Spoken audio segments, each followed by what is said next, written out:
Aku menggali di dalam ingatanku,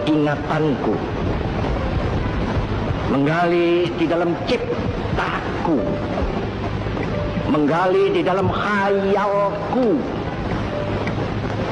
apa yang terpendam di dalam bumi Indonesia ini, agar supaya sebagai hasil dari penggalian itu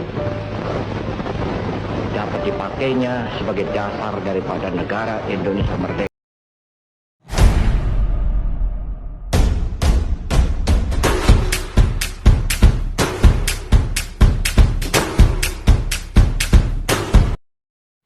Pancasila sebagai sumber dari segala sumber hukum di Indonesia.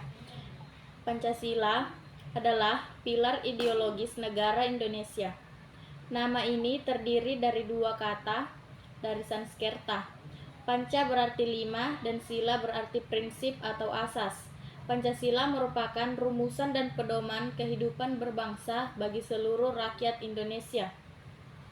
Tujuan Pancasila yang tersurat dalam Undang-Undang Dasar 1945, kemudian daripada itu untuk membentuk suatu pemerintahan negara Indonesia yang melindungi segenap bangsa Indonesia dan seluruh tumpah darah Indonesia, untuk memajukan kesejahteraan umum, mencerdaskan ketertiban dunia yang berdasarkan kemerdekaan, perdamaian, dan keadilan sosial.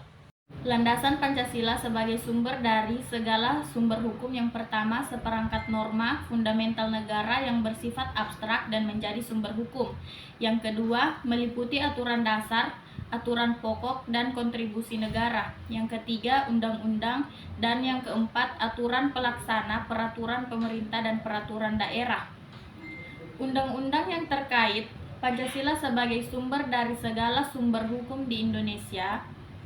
Yang pertama, Undang-Undang Nomor 10 Tahun 2004 Pasal 2 tentang pembentukan peraturan perundang-undang yang menyatakan bahwa penempatan Pancasila sebagai sumber dari segala sumber hukum negara adalah sesuai dengan pembukaan Undang-Undang Dasar 1945 yang menempatkan Pancasila sebagai dasar ideologi serta sekaligus dasar filosofi bangsa dan negara, sehingga setiap materi muatan-muatan peraturan perundang-undangan tidak boleh bertentangan dengan nilai-nilai yang terkandung dalam Pancasila. Makna Pancasila sebagai sumber dari segala sumber hukum di Indonesia. Pancasila sebagai sumber segala sumber hukum di Indonesia memberi makna bahwa sistem hukum nasional wajib berlandaskan Pancasila. Akan tetapi, keberadaan Pancasila tersebut semakin tergerus dalam sistem hukum nasional.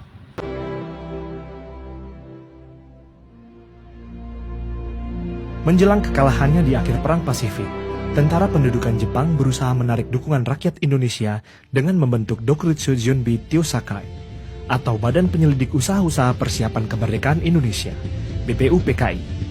Berawal dari pemberian janji kemerdekaan bangsa Indonesia oleh Perdana Menteri Jepang saat itu, Kuniaki Koiso, pada tanggal 7 September 1944. Pemerintah Jepang lalu membentuk BPUPKI pada tanggal 1 Maret 1945. Organisasi yang beranggotakan 74 orang, 67 orang Indonesia dan 7 orang Jepang ini mengadakan sidang pertamanya pada tanggal 29 Mei hingga Juni 1945 untuk merumuskan falsafah dasar negara bagi negara Indonesia. BPUPKI ini beranggotakan 67 orang dengan Ketua Dr. Rajiman Wididingrat. Pada hari pertama sidang, Dr. Rajiman meminta para anggota sidang untuk menyampaikan pandangan mengenai dasar negara. Permintaan ini pada hari pertama tanggal 29 Mei dipenuhi oleh Muhammad Yamin, yang mengemukakan secara lisan butir-butir dasar negara tersebut. 1. Peri kebangsaan. 2. Peri kemanusiaan.